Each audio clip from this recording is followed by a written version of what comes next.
Here we go. Let's start. A'udhu billahi minash shaitanir rajim.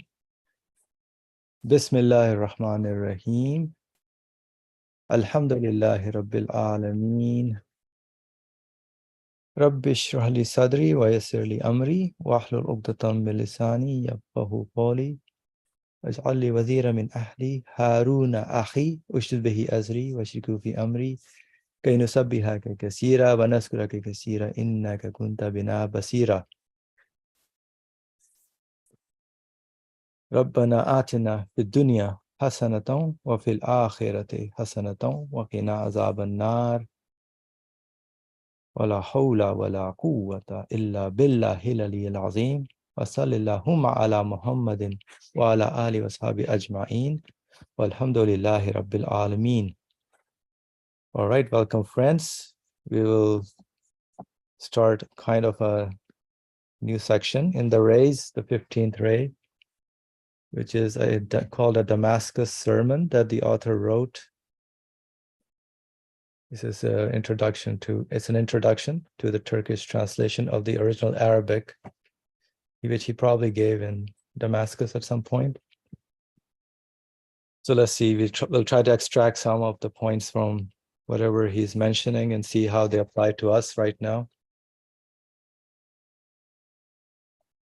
So let's start. Bismillah. In his name be he glorified, and there is nothing but it glorifies him with praise. Peace be upon you and God's mercy and blessings forever and ever, my dear loyal brothers and sisters included, with a presentiment of the future. So some sentiments about what the future holds.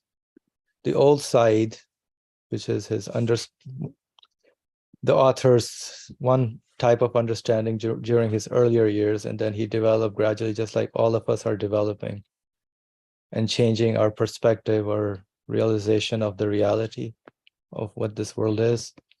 So he perceived the truths expressed in this Arabic sermon, which on the insistence of the Damascus religious authorities, he delivered 40 years ago in the Umayyad Mosque in a congregation of close to 10,000, which included 100 religious scholars. So I think this mosque is still there in Damascus, the Umayyad Mosque. So he gave news of those truths with complete certainty, as though they were going to be realized shortly. However, the 2 world wars and 25 years of absolute despotism delayed their realization. It is now that the signs of this, which were predicted then, are beginning to be seen in the world of Islam. So he's predicting about the world of Islam and seeing some signs where Islam is kind of headed. Therefore, if you consider it appropriate, you may publish the translation of this most important and instructive piece, not as an old, outdated sermon, but as fresh, pertinent instruction on social and Islamic questions, addressing directly in 1371 instead of 1327. So more of like we're now at 1444, I think, in this Hijri Islamic calendar. What? Are we in the 1444 Islamic calendar in Hijri calendar? So this is like 1371 instead of 1327. So basically more futuristic. So in terms of the current age, make it more fresh and pertinent to us. So the congregation of 370, now more than 1 million, in the mosque of the Islamic world rather than in the Umayyad mosque. So like the millions of believers who are now in this world. As they say, the population has grown. More and more people are being introduced to the faith, and then they join the congregation in that way. It is fitting here to write the most important answer to a most important question. For the old sage spoke prophetically in the lesson of 40 years ago, as though he were seeing the wondrous teachings of the risale-i and its effects. So the work that he wrote, and he was seeing that they should take effect, impact the individual who is reading them, trying to understand the meaning of this life, that it would change them, their worldview, their perspective. It is for this reason that I'm writing that question and answer here. It is like this. Many have asked both me and the risale-i students, why is it that the risale-i is not defeated in the face of so much oppression and so many obdurate philosophers and people of misguidance?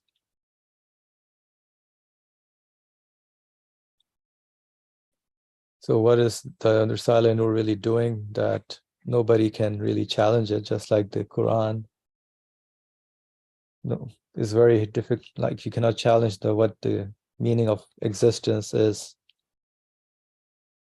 And risale-i, as I understand, is like the interpretation of how to read the Quran, the method of the Quran, what the Quran is really highlighting. So this author kind of is sharing his perspective, where Quran keeps speaking from an existential perspective, and this author also loves to do the same in terms of speaking from the existence of things. So by preventing to an extent the decimation of numerous valuable true books on belief and Islam.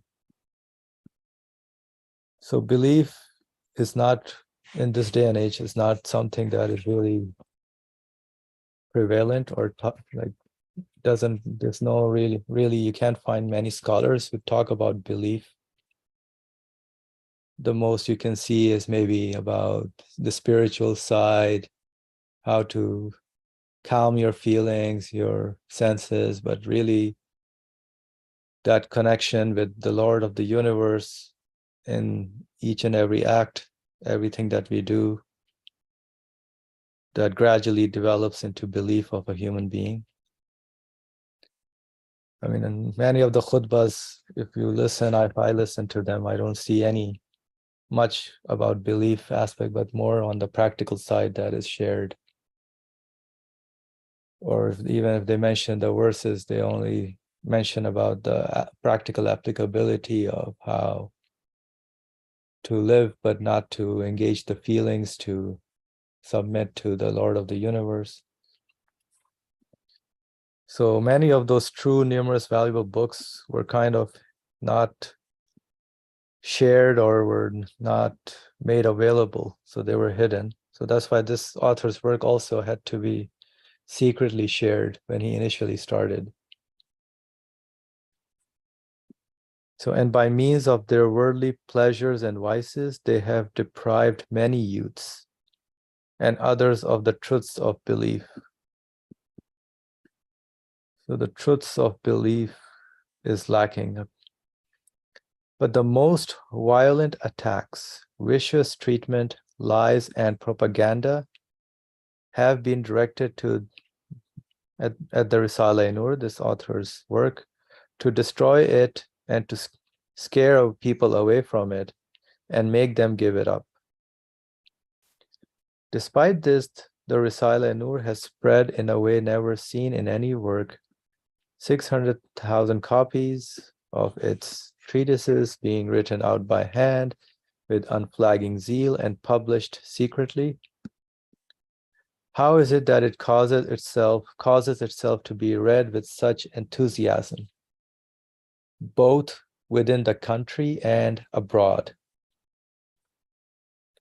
What is the reason for it? In reply to the many questions of this sort, we say,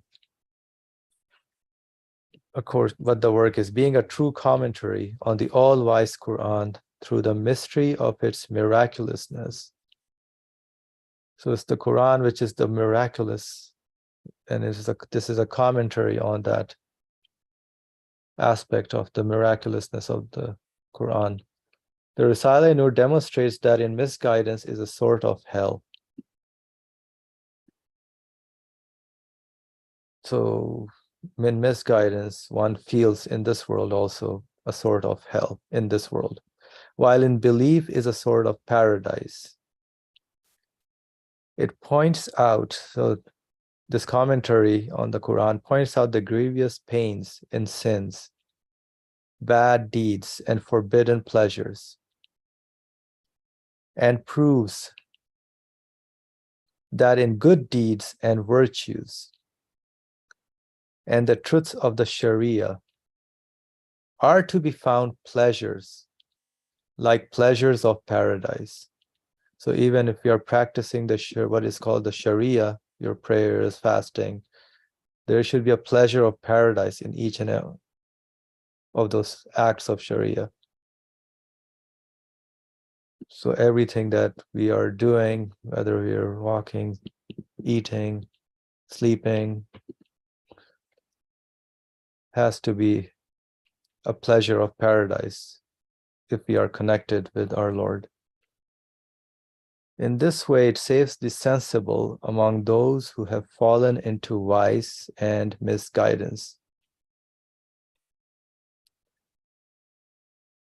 For at this time, there are two awesome conditions.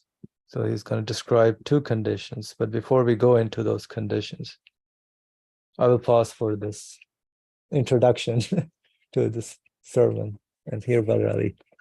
If anybody else? Okay.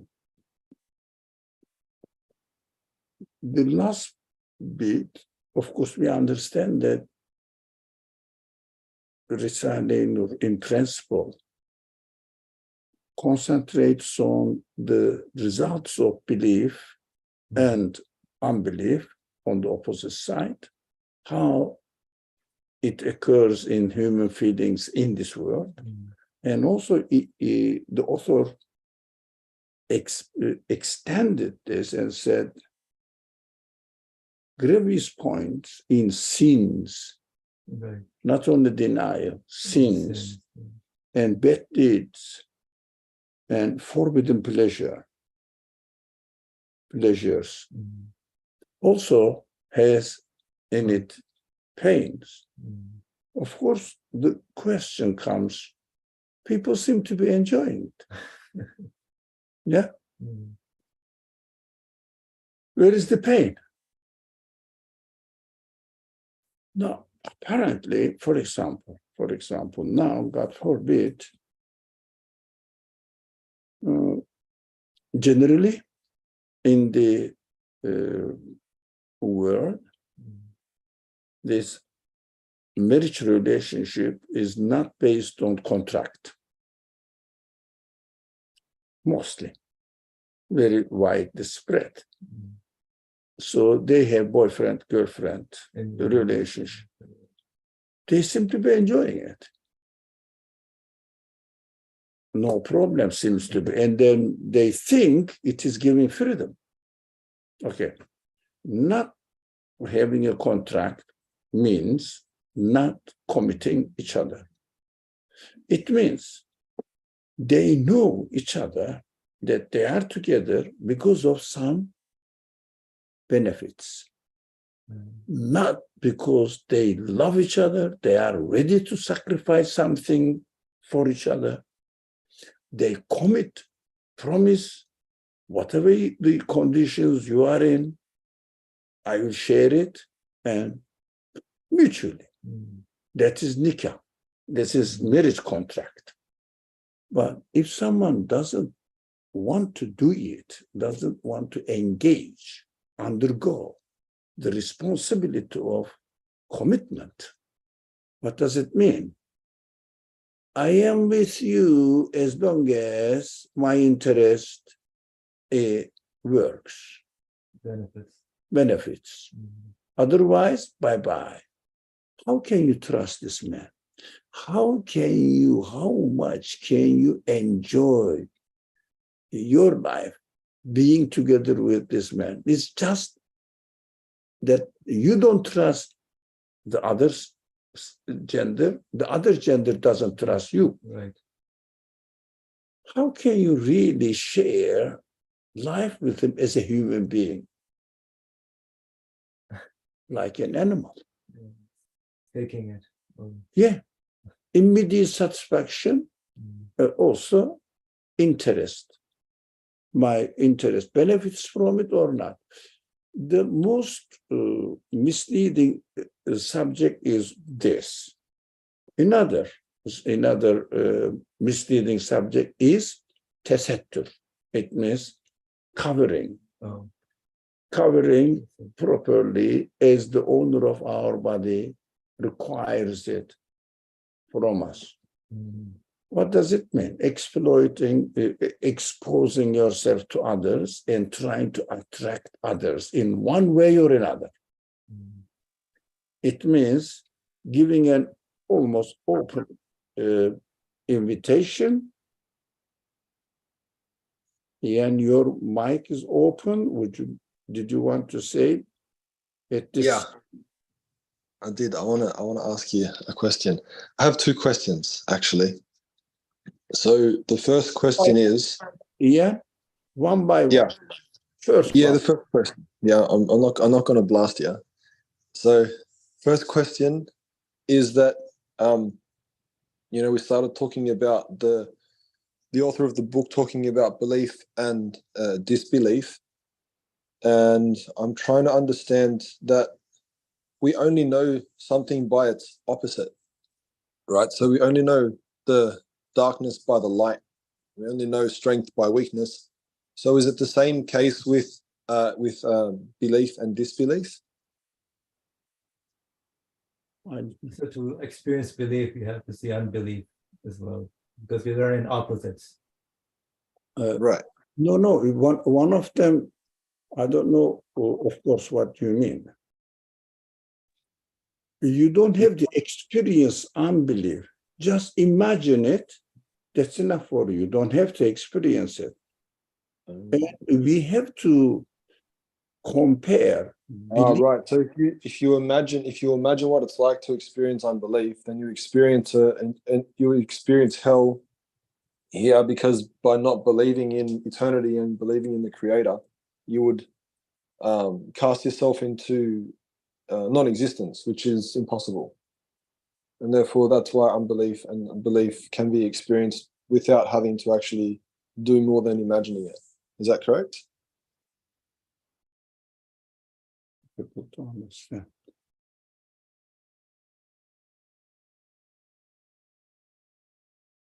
Do you mean more than imagination? No, I'm saying that you don't need to have anything beyond an imaginary experience of disbelief to recognize how severe the result of being a disbeliever would be, because an imagination of disbelief leads to non-existence. Yeah, but imagine. I don't really understand. But I would still say something that I didn't complete. We don't have to practice unbelief. No, I'm not. Yeah, I'm not saying that there's a need to practice it. I'm very new to the concept of how deep reaching the idea of there has to be opposites to know, like the idea that we are completely opposite to our Creator, as in we are eternally weak, and our Creator is eternally powerful, and that enables us to be able to strive to have a maintenance of relationship with our Creator, because we are eternally weak, and by necessity that weakness drives us to one of power. And so I'm wondering that if a person, like I'm thinking, for example, a person who doesn't believe, like before I became familiarized with Islam, I could have been considered a non-believer because I didn't necessarily I didn't have a relationship with Allah. I didn't have a relationship with the Creator of the universe. And so therefore I was relying on my own faculties and my own understanding to try and navigate the world and navigate life and the universe. But then once I came to know of Islam and I came to know of the Creator, it gave me a new perspective and a new capacity through which to view the universe and myself and the world around me. And so I'm wondering that if a person who is a disbeliever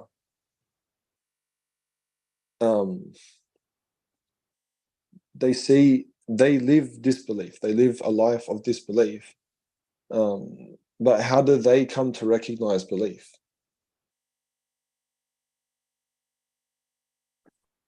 Now, if they are in the field of disbelief, how would they recognize belief?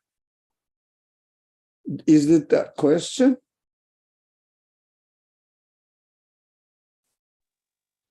Yeah, it is, because Yeah. Now, look, human beings, I think we can experience it within ourselves. Whether belief or unbelief side we take, the result doesn't change. Because everything in the universe, in our life, becomes apparent only through its opposites. We know everything, we recognize everything through its opposites. Because in our creation, we are created in such a way that we cannot think only one side of any matter. Always we make preferences. That is human reality. That is how we are created. We are here with the ability to make preferences.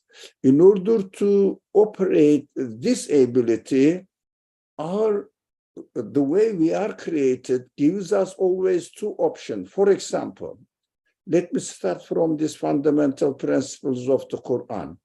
La ilaha illallah. Always two options. There is no Allah or illallah only. There is no la ilaha only as well. So we are created with the ability to compare. As soon as I say I believe in God, whether I may be aware of it at that moment or I may not, I believe in the creator of the universe. He is an absolutely conscious being. Immediately, it accompanies with the opposite option, which says, of course, if the universe didn't have a conscious being, everything becomes meaningless, impossible to accept. That is why I am preferring. And also, we have to be careful while we are analyzing our own understandings, we have to make this comparison in black and white terms, not in between. We cannot make the distinction if we make it in between. I am believing, but at the same time, not really. No, there is no such case that we can analyze our reality. Now, even I may not be absolutely sure about the truthfulness of whatever I claim. If I want to make comparison, I make comparison, or my capacity makes comparison in black and white terms. Absolute denier, absolute belief. So even I may not be stable, but still to make the decision to take one side to the other, then I have to, I go through the stage, this side is right, but I will go to this extent, no more. Yeah. For other considerations. Human beings are so complicated. So we cannot say that if someone is in the position of unbelief, he is not he cannot really understand what belief is. But what we can say, if someone has not been introduced to the truth within his own human qualities, he will not be satisfied with his already existing unbelief, already existing as a result of his own choice, In fact, he will be always reminded by his consciousness, by his own human quality, which is called ruh, human soul, continuously. So, I don't know the option, let's say, I don't know the option of belief, but I will say, this life is this, but it is meaningless, really. I don't know why. What shall I do here? I go on my life being unsatisfied, not satisfied. Not satisfied. That is inevitable because of our human nature, spirit. Spirit is created with the capacity to know its real owner. He is not, but if he is not being introduced to the truth, he may not have other option, but he will still feel experience of this is right, this is wrong, in his own capacity, not according to Sharia. Within his own capacity. For example, let's say a person in a village in China or Thailand, this person has most probably didn't hear anything about God and Creator. So this is most probable. So I don't know, nowadays the media is so widespread. Is it really so? But they don't know really what they are. They may not know unless they are introduced. Okay, that's why the prophets are sent, or the prophetic message should be continued by those people who are aware of the prophets. That is another subject. Well, this man is there. If he steals somebody's property, do you think he wouldn't feel that he is doing something wrong? He won't. So if he says, this universe is happened to be like this, do you think that he will not feel disturbed with this? Meaningless, but everything seems to be meaningful, purposeful. How can it be meaningless? But there is no answer. Because there is no concept of God, he was introduced. His responsibility is limited to that end. Not being happy with this understanding of the universe as meaningless. No, can't be, but I don't know why. That is his responsibility. So no one, even we can check within ourselves, no one say that I'm not aware of the reality, but we may not know it knowledge-wise. Within ourselves, we must have the feeling what is right, what is wrong. As soon as these people were introduced to God, they get excited. Oh, really? What does it mean? And then they may really appreciate belief in God better than those, for example, the believers born into Muslim or Christian or Jewish tradition. They may see the black and white better. Does it help? Tremendously. Oh, so let's come back to our practical problem. Right. Second question. Oh, Sorry? Second question. Okay, no, the Sharia you problem. were talking about, first you said about the nikah, and then you said about Yeah. the clothing. Without nikah, they cannot have the pleasure of a trustful relationship of the family life. Actually, you're talking about covering. You're talking about covering. about hijab and covering. That's what I was going to ask about, actually. No. First, without marriage, boyfriend-girlfriend relationship, or temporary sexual satisfaction. Now, we will come to covering. It is very big, a very widespread problem nowadays. We will try what we understood, inshallah. Now, they will never have the pleasure, and also they will know that no family life, nothing to trust, nobody is to trust really. So they will be trusting on state authority and guarantee. But if a person like me gets retired and his retirement income is $390 for a month, how can I survive? No way. I cannot, I don't have anyone to take care of me, no family relationship, no relatives, and not really any trustful person, friend, because if I don't have a trustful relationship with the person with whom I'm sharing my bed, who else can be my closest friend? It means they have a black future. What will happen to me in the future, let alone in the after death? This is not our subject. This is for worldly life. We are talking worldly life. And also doing all this, they will realize that, okay, I was young and we were happy with each other. And as I was getting old, the opposite side started becoming interested in young ones. This fear, I'm going to be left. Mutually.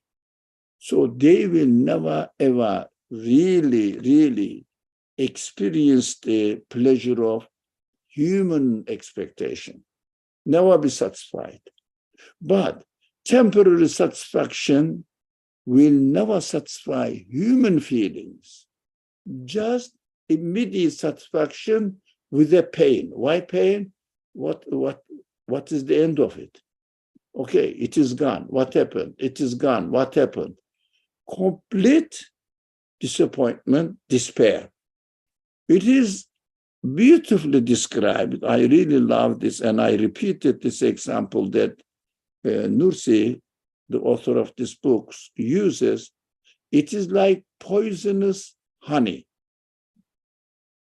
It's a beautiful, simple explanation. Right? Mm-hmm. Now, let's come. I don't know if anybody wants to make any comment or any concerns. Otherwise, the very sensitive subject covering boys, men and women, different types, but men and women. Now, if I treat myself as I have my body and I'm proud of it, so I can expose it, I can use it as I want, and I can expose it according to what I understand. So what happens? I am declaring the ownership of my body. I am free to use it as I want. Now, to cover it, not to cover it is not the problem, because if I don't cover it, it means I feel comfortable.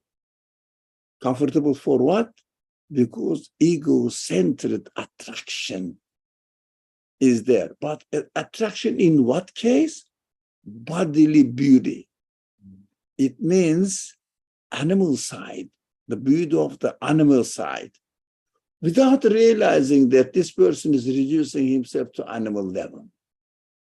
Because he is appreciating his being because of his animal side, not human side.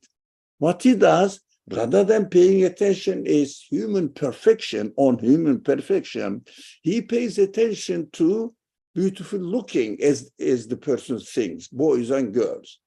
So exploiting, exposing it to others, trying to attract the other people's attention. So what does it mean?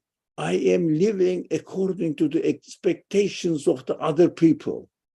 Again, Nursi says, these people live by worshiping their worshippers. Which is a very interesting concept that I learned. Worshipping their worshippers. Yeah, because they are expecting that they will admire my beauty, so that I will make myself more attractive. So they spend their opportunities, their time to make themselves beauty for the public. To make themselves beauty for the public attention, not for themselves. So ego is satisfied there. Everybody admired my new clothes, my new appearance. Now, that's all they talk about. Yeah. Where did you get this? It's nice. Yeah. They say, "Oh, I loved your shirt." Where did you buy it? Oh, yeah, thank you. What do you mean by thank you? What do you? Admiration. It means you satisfied my ego. Look, if I live on satisfaction my ego, the ego will say, you are temporary, and when you get old, you will look ugly. That's why these famous celebrities, what do they do? Mostly become drug addicted towards the end of their life, because they are not as young and attractive. They're attractive as they used to be. No one is worshiping them anymore. No one is hanging their posters anymore. And also maybe they make the people, stupid people, maybe hanging on the wall their old young age photos. But this person definitely knows it is not me anymore. The human beings are created in such a way that the creator intended to make realize their own reality, who they are, what they are doing. So innate indications demonstrates in us or shows us that what we are doing is right or wrong innately, although we may temporarily ignore it. Just lose ourselves in temporary pleasure without thinking the future, without thinking the past. I attracted millions of people so far, or other people so far, among my friends, for example. So we have to question, okay, I attracted, where is it now? Gone. Where am I going? To the grave. Meaningless, isn't it? So on the other hand, not acknowledging that this body doesn't belong to me. I cannot treat it as I want. I must treat it as it is owner wants. He organizes it because he is the property owner. So a tenant, for example, cannot make really an essential change in the house. Right. They may change the color or something. That is what Sharia allows, but not essential sides. Mm. So this covering is prescribed in Sharia as essential side.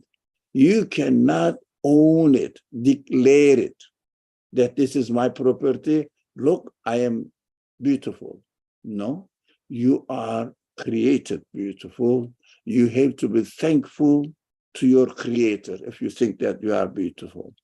But if it is so, why do you keep making makeups then? For what? For what? So we can say that nowadays I see in New York, the boys are making makeups as well, and also doing some sort of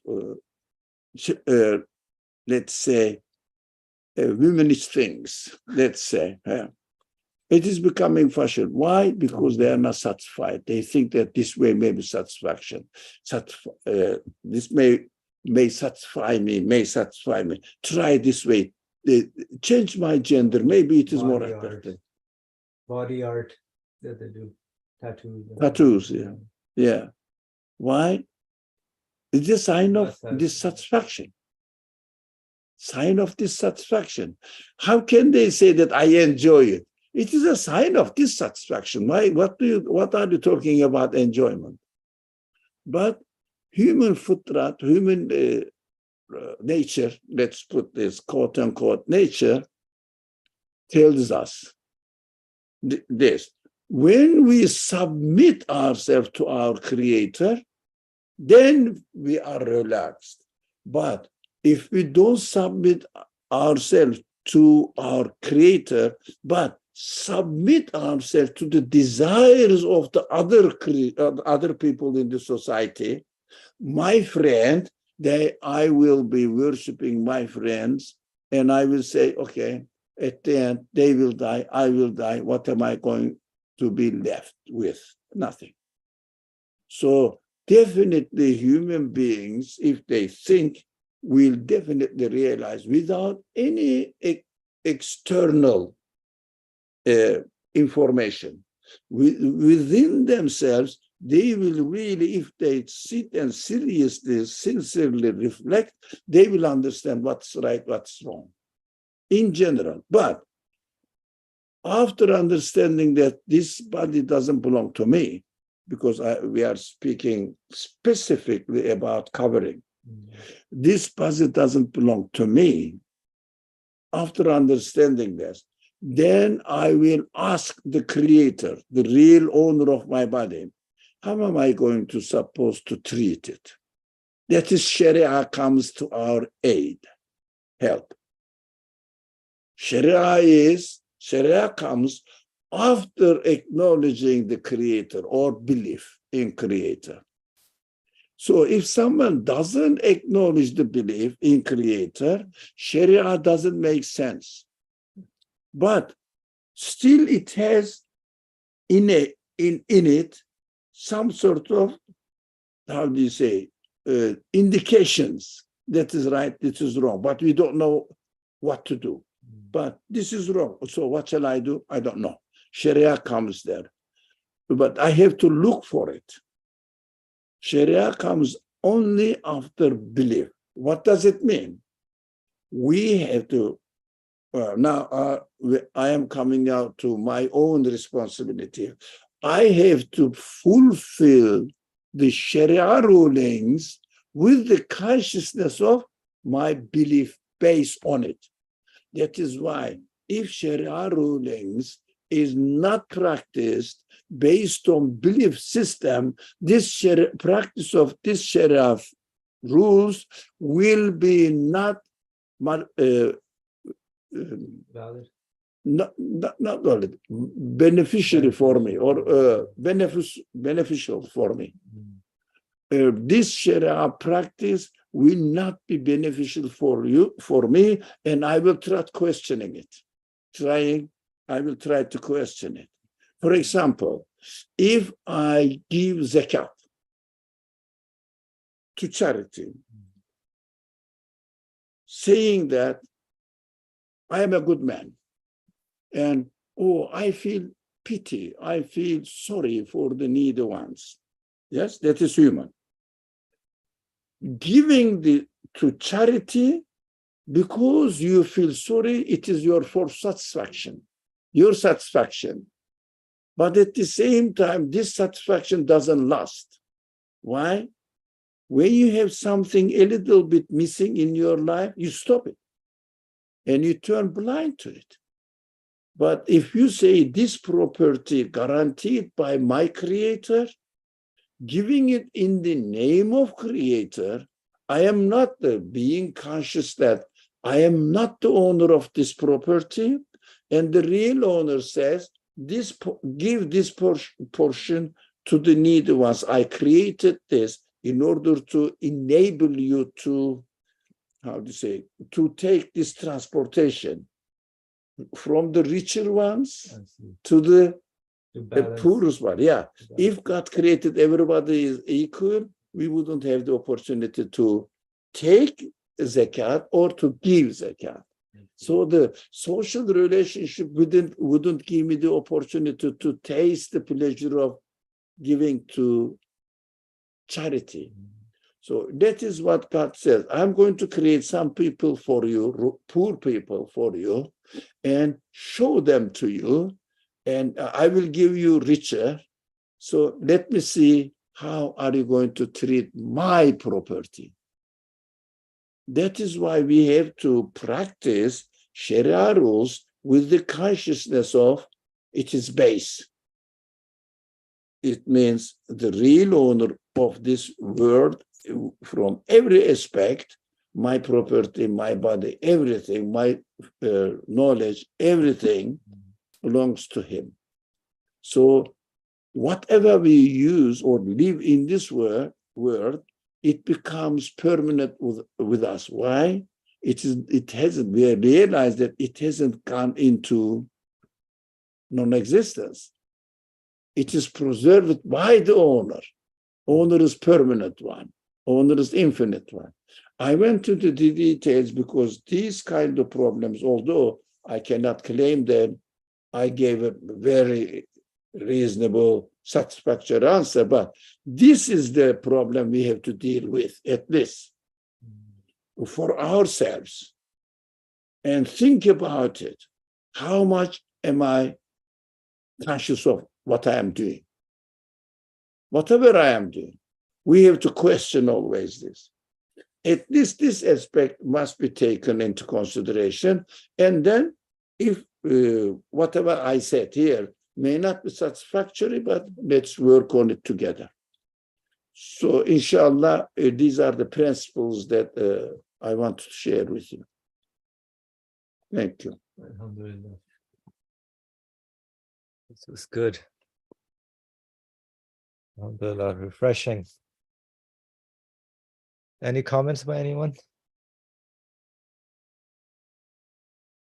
So we covered the main two scenarios. One is the prevalent scenarios, you said, right? Mostly about the contract, marriage contract. We don't see it as a contract, which is very common. The other is about seeing the body, human body, as belonging to us rather than very common. That's how the marketing and all the everything in this civilization is just focused on the second. Yeah. Right? This attraction and this civilization offers us nothing but dissatisfaction. Really, we have to be very careful. Sign of dissatisfaction, because the civilization, this present day civilization, in itself is dissatisfied with itself. That's what they are trying to find the next big thing. Yeah. Next step, improving. That's what they know, that it is not really satisfaction.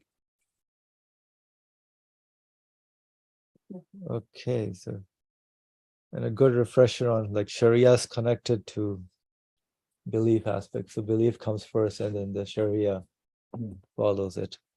And also when the Sharia follows, we shouldn't follow the belief base. We should do it with the consciousness of belief base. Right, we should do it with the consciousness of belief. I'm doing it because I am declaring in this way that property is not mine, body is not mine. So my marriage contract, it means my desires don't belong to me. They are not mine. I have to acknowledge his owner. Whatever I do afterwards, with this acknowledgement, I will feel the pleasure of what I am doing is right. So it is with the Creator now. And the Creator is the permanent one, absolute one. So I have done, and it is not gone. And for the future, definitely it is preserved, and I'm going to face my future, my past life in my future.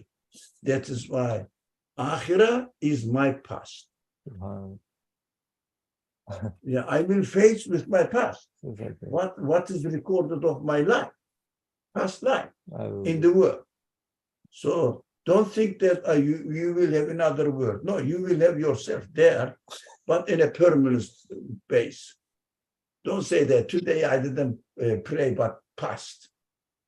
No. You will be facing with it. Or otherwise, I prayed, Alhamdulillah, but it is gone. No, you will face it. That is akhirah, is new creation, new form of creation of your past. Now, this point is mostly missing. I don't hear much. But we say what we do it, we will send it to the akhirah. That is correct. I mean, it is another way of saying it, but sending it to akhirah, of course, we have to be careful what we are saying here. It's correct how my creator is preserving it. I will face what my pastime is there. The same concept, but make it much clearer by his language. So like in school, they say we'll take the best score at the end, whatever you did. And during your semester, we take the best score.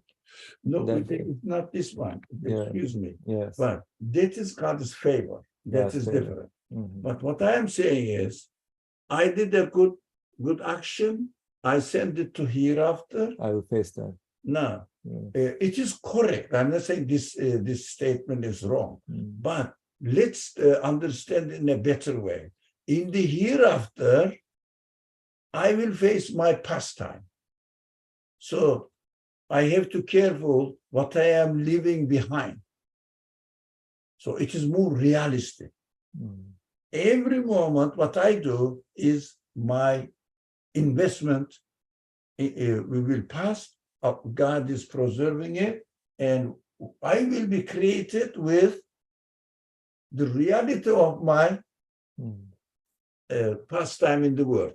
That is why the Quran uses the description of paradise and hell, exactly what we are doing here. The descriptions are from our life. If you like, life videos, nothing strange. Because the description is made in terms of this world, because this world will be brought into hereafter, but a new creation according to what we deserve now. It means for example, the Quran says, these are fruits that we used to have in the world. And the Quran says, but they're just like it because we gave another dimension to them. In the paradise, what dimension? Permanence and more perfect. Now, in hell, by the way, permanent, but not worse than what we did. No, equivalent, the Quran says. Equivalent of it, but permanent. In hell description, Quran. These are beautiful details of, not details, but information we learn from the Quran. So these are all training for us, means of training. A lot of astaghfars are needed, inshallah. Yes. A lot of astaghfars, like for repentance and astaghfar for our past. Astaghfirullah. Istighfar. Istighfar. Istighfar. Yeah. Okay. Does somebody have any comment? I saw like an unmuted mic.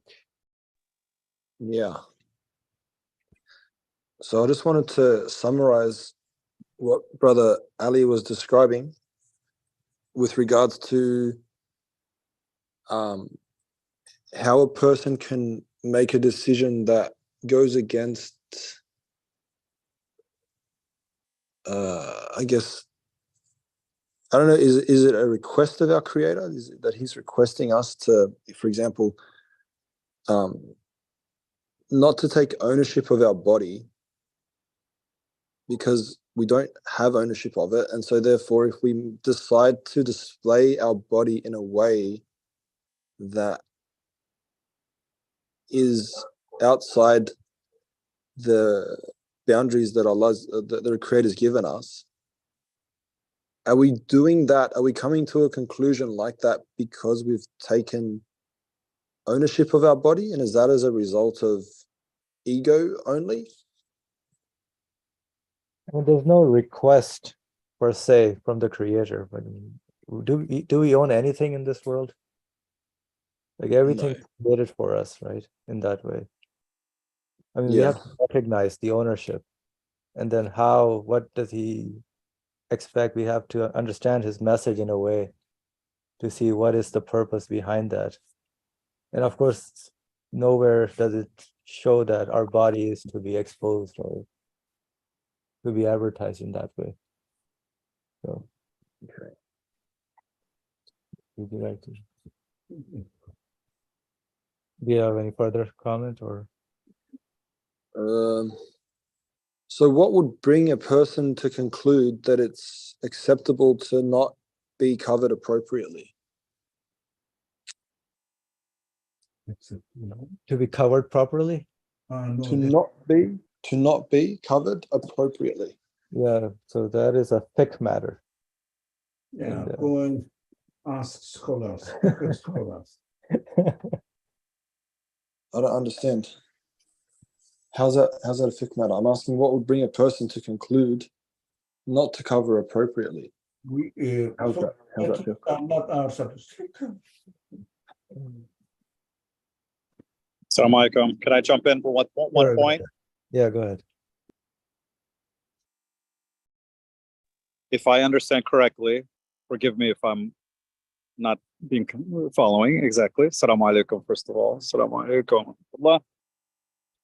But I think to your point, question, brother, I think what Brother Ali was saying, if I understood correctly, it's you cannot impose following or dressing correctly on anyone when belief matters haven't been established. In the same way, what would be acceptable for someone then to dress against covering or whatever, not covering, would mean this person not being either one, satisfied with the option of belief, or two, not knowing the option of belief. Not knowing or not seeing it. In other words, this person hasn't been educated in belief. So this person may have concluded based upon not belief ideas. So in their mind, they think they're okay to not cover. So either they would need to be educated in belief, or this person has been educated in belief and is denying belief and says, okay, I don't want to follow it. So not covering is acceptable to me. In the case of those who haven't been educated, there's no compulsion on this person, from what I understand. In the case of someone who's been offered it, even there's in a sense no compulsion, but in a sense, this person still has responsibility. Now, the first one may have some sense of responsibility. Maybe Brother Ali can expand on it. But the second one has a sense of responsibility, or has to have responsibility for it, because they've been shown the option. They've been educated in it. I'm sorry I'm making it confusing, but the main thing is if someone has not been exposed to belief and educated in belief, then their conclusion there, or the compulsion there is not on them, if I understood correctly. Yeah. Yeah, that's not our subject. So we established, we speak about the foundations, that's it. Mm-hmm. So we have to follow Sharia. How? That is not our subject, because it is complicated. It has many options according to conditions of the people. It varies somehow. So we cannot go into these details otherwise. And there are lots of web pages discussing this matter. Right. So we are concentrating on the fundamental method, which is belief-based analysis, not fiqh-based discussions. Belief-based analysis. Mm-hmm. And the answer is go and ask the experts. Thank you. That was good. I just wanted to add my takeaway from what was shared and discussed today is, as long as the one is doing anything based on an acknowledgement of an absolute source of existence, that's pretty much the gist of living in this universe. If I'm not recognizing the source of my existence in my doings, then that is poisonous honey. But if I am in acknowledgement of the source of my existence with whatever is imparted onto me, the feelings of, oh, this is right, this seems to be wrong, this seems to be, against my human nature, then the honey becomes something pleasurable. So bottom line, being aware of my feelings or the thoughts and ideas are imparted onto me. I'm not the owner of them. I'm not the owner of my physicality. I'm not the owner of even my feelings and emotions. So what makes me a total human being? When I'm in acknowledgement of that, then when I'm in acknowledgement that my source of existence has willed it this way, then that's at least the right way, or to proceed living in this universe, inshallah. I mean, that's just my 2 cents from what was shared. Very good. Thank you. To be conscious and what we're doing, being aware, as you said. Thank you. I think we are at time, so we can stop here and continue next time. From the first, man's emotions, which overtake sometimes reasoning. And so we'll go over that, inshallah, how the human being functions in this day and age. How is that relevant? Is the trend that we are seeing or experiencing as well. All right. Thank you, everyone. Bismillah ar-Rahman ar-Rahim. Subhanaka la ilma lana illa ma alamtana. Innaka antal alimul hakim wa akhiru da'wana alhamdulillahi rabbil alameen bi hurmati suratul Fatiha.